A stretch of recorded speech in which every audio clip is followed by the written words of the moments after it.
யாழ் மாவட்ட செயலகத்தில் நிர்மாணிக்கப்பட்டுள்ள மேலதிக நிர்வாக செயற்பாட்டுக்கான 4 மாடி கட்டடம் இன்று திறந்து வைக்கப்பட்டது. யாழ் மாவட்ட அரசு அதிபர் நாகலிங்கம் வேதநாயகன் தலைமையில் நடைபெற்ற இந்த நிகழ்வில் பிரதமர் ரணில் விக்ரமசிங்க பிரதம அதிதியாக கலந்து கொண்டார். முன்னாள் ஜனாதிபதி சந்திரிகா குமாரதுங்கவின் கீழ் ஜனாதிபதி செயலகத்தில் தேசிய ஒருமைப்பாட்டை ஏற்படுத்துவதற்கு தனியான செயலகம் ஒன்றுள்ளது. வழக்கு தாக்கல் செய்யப்பட்டுள்ள பலர் அடிப்படை குற்றங்கள் இழைக்காதவர்களா என அவர்களை சிறையில் வந்து விடுதலை செய்வதற்கு நடவடிக்கை எடுத்துள்ளோம்.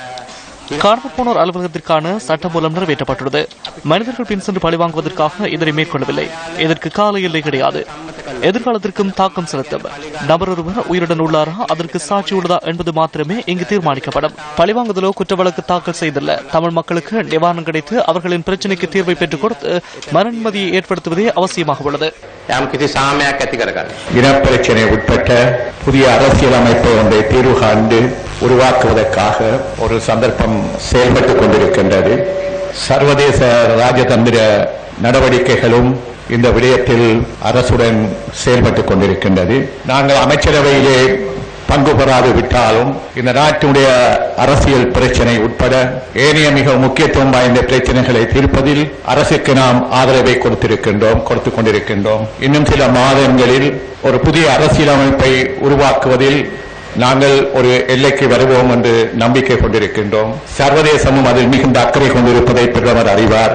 நாங்கள் 30 வருட காலமாக போரிலே அடிபட்டு கிடக்கும் தமிழ் மக்களுக்கு ஒரு புனர்வாழ்வை கொடுப்பதற்காக நாங்கள் முன் வந்திருக்கின்றோம்.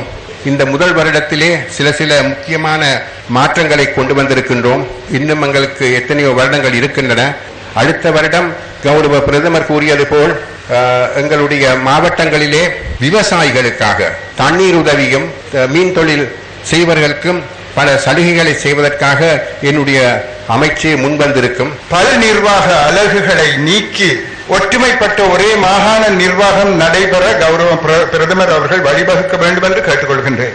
மாகாணங்களை பரிபாலிக்கும் பொறுப்பு, நிர்வகிக்கும் அதிகாரம் மாகாண மக்கள் பிரதிநிதிகளுக்கே வழங்க வேண்டும். ஆளுநருக்கு ஒரு அதிகார அலகு, மாவட்ட செயலாளர்களுக்கு ஒரு அலகு, எமக்கு இன்னொரு அலகு என்று இருந்தால் மாகாணம் உருப்படாமல் போய்விடும். முரண்பாடுகள் தான் மிஞ்சும்.